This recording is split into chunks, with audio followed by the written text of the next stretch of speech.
Hi, I'm Lisa Vanderporten, and I'm here to tell you a little bit about my cancer story. I was diagnosed in 2017 and originally diagnosed at stage 4.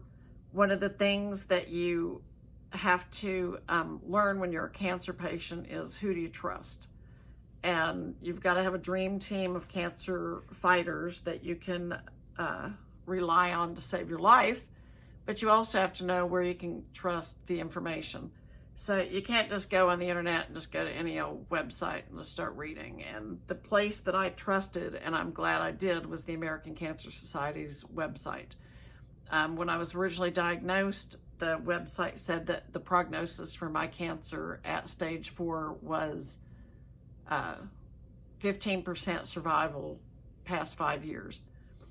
And it turned out that the cancer that I had was not stage 4 at diagnosis, because when they did the right lung biopsy, they discovered that it was a second primary cancer. So the cancer I had was exceedingly rare anyway. And then to be diagnosed with 2 cancers simultaneously is, again, it's like 1% to 2% of patients have that happen. So that was exceptionally rare. Then I had a very rare reaction to the chemotherapy, so it almost killed me. But I could always rely on the American Cancer Society to give me information that I could trust. You go out there and you're reading stuff, you don't know what you're reading. So I had the original treatment. I was in remission for about 8 months. Then unfortunately a spot showed up in my liver. And when that spot showed up in my liver, they didn't know which one of the 2 cancers it was. So they had to do a biopsy of my liver. And then spots were showing up in my left lung. So then they had to do a left lung biopsy. So I've got more scars than I can count. I've had wedge resection pieces taken out of both lungs. I've had a spot on my liver ablated surgically in a laparoscopic surgery because they were supposed to remove that spot but couldn't. I've had my gallbladder removed. I had a port installed and a port removed. I've had so much chemotherapy. I'm sure there's people out there that have had more, but I felt like it was a lot.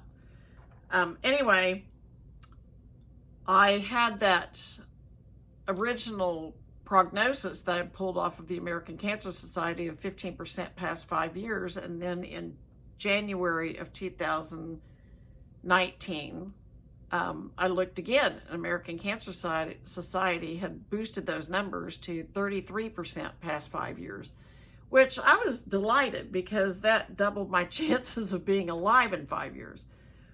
And I have 5 kids, and I have a husband, and I have a granddaughter, and I did not want to miss them growing up. I was overwhelmed with this extreme sense of sadness. I was afraid at first, but I think I kind of worked my way through most of the fear and the terror, and that would just occasionally hit me. And then I could always, even if it was the middle of the night, I could always like go to the American Cancer Society website and read about nutrition, or check my odds or check on treatments or something. But I didn't have to just lay there in the middle of the night terrified. But I even during the worst of it, I was, the thing that hit me the most was just sadness. I was sad for my kids. All of my kids were adopted, and I just kept thinking, I don't want them to lose another mom. I just don't want them to lose another mom. It was just overwhelmingly hard for me to accept that I could do that to them. So fast forward to now, the last surgery was in May of 2019, and I am still in remission from that surgery. So that liver surgeon had said he could give me a 70% chance at a cure. It took me a while to wrap my head around that, and I did a lot of soul searching at my favorite place, which is the beach. And I'd walk for hours on the beach, and I'd find little treasures and sea glass and seashells and little pieces of paint chips and off the graffiti wall. And I finally decided I had to do something with all that stuff, so I started making jewelry. And that's been my main fundraiser. So I pick up these little tiny paint chips And this one, these are set in resin that's not finished. This needs to be coated with resin again to become shiny. I set those in resin, and here's another one of the little tiny paint chips in resin. Then I'd find things and set them in resin, and this is a finished one. You can kind of see the shine that the other ones will have on them. Then I thought, well, there's not enough paint out there, so I'm going to have to play with polymer clay and see if I can make fake paint chips. So I did. And this is an example of one of the polymer clay pieces. It's a pendant. I found a lot of sea glass out there. So it comes off the beach looking like this. And then I drill a hole in it and put a bail on it, and they end up looking like that. And I kind of have a kinship with these things, because you find these beat up things on the beach and you turn it into something beautiful. And I kind of feel beat up by cancer, but I think that I've come through this journey a little bit stronger. Well, a lot stronger, but a better person, because I appreciate life more. I have a deeper relationship with God. I have a better relationship with my family. Cancer's an eye-opener that can heal a family or destroy it. And in my case, it drew us closer together. And for that, I'm forever grateful. I also made a trip to Cadillac Ranch. There's a little picture back here. And found paint chips at Cadillac Ranch and decided to create some things out of those.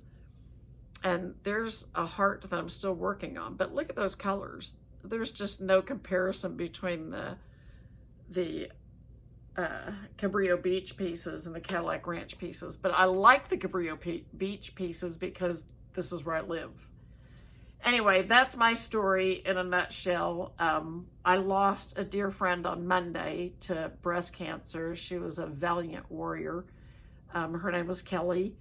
And she's just a powerful inspiration to me. She and I walked through our stage 4 battles pretty much hand in hand, supporting each other at our darkest moments. And it's just an incredible, incredibly devastating loss that she lost her battle on Monday.